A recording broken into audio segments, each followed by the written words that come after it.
यहाँ पर हम बात करेंगे इस प्रश्न की कि 5 ज्ञानेंद्रियाँ कौन कौन सी हैं और उनके फंक्शंस क्या क्या हैं।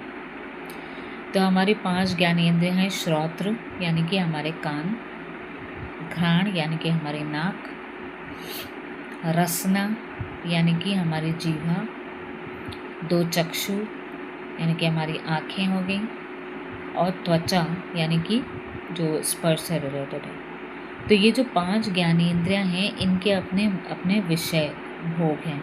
तो विषय भोग में जैसे हमारा जो कान है वो सुनता है, शब्द से रिलेटेड है, इसे हमने कहते हैं शब्द स्पर्श रूप रसगंध।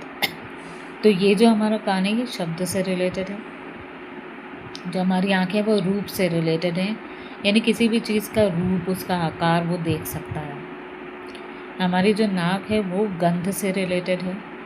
हमारी जो जीवा है वो रसना यानी कि टेस्ट से रिलेटेड है, और हमारी जो त्वचा है वो स्पर्श से रिलेटेड है। तो शब्द, स्पर्श, रूप, रस, गंध, ये पांचों हमारे इन 5 ज्ञानेंद्रियों के ज़रिए हमें पता चलता है। कोई भी इनमें से ज्ञानेंद्रिय किसी दूसरे की विषय वस्तु को नहीं रिप्लेस कर सकता। मान लीजिए आपके पास कान नहीं है तो आपका पूरे शरीर में जितनी बाकी की 4 ज्ञानेंद्रियाँ हैं वो आपको सुनने में हेल्प नहीं कर सकते हैं। हर एक ज्ञानेंद्रिय अपना अपना काम स्वयं करती है, वो किसी दूसरे का काम टेक ओवर नहीं कर सकती। हमारी इस पृथ्वी में 5 पंच तत्व हैं, है ना। तो जैसे कौन कौन से हैं वो? अग्नि, वायु, जल, आकाश और पृथ्वी।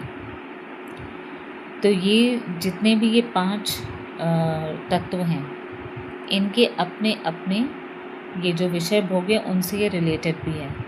जैसे अग्नि रिलेटेड है रूप से, जल रिलेटेड है रसना से, जो वायु है वो रिलेटेड है स्पर्श से, आकाश रिलेटेड है शब्द से, और जो पृथ्वी है वो रिलेटेड है गंध से। तो ये जो हमारे 5 तत्व हैं हमारे 5 विषय भोगों से रिलेटेड हैं। इनके अपने अपने देवता भी हैं, जो हमारे शरीर में ये देवता इन सारे इंस्ट्रूमेंट्स को शक्ति देते हैं। इनको हम सिर्फ मशीन के पार्ट्स ही समझेंगे, क्योंकि ये तभी काम करेंगे जब इनके देवता एक्टिव होंगे और इनको एनर्जी प्रोवाइड करेंगे। तो जैसे अगर हम अपने आँखें लें, जो चक्षु हैं उनके देवता है सूर्य देवता। सूर्य पूरे हमें प्रकाश जैसे प्रोवाइड करते हैं इस पूरी पृथ्वी को, तो हम चीज़ों को देख सकते हैं। तो हम अपने दोनों चक्षुओं से किसको देख सकते हैं? किसी भी वस्तु का रंग,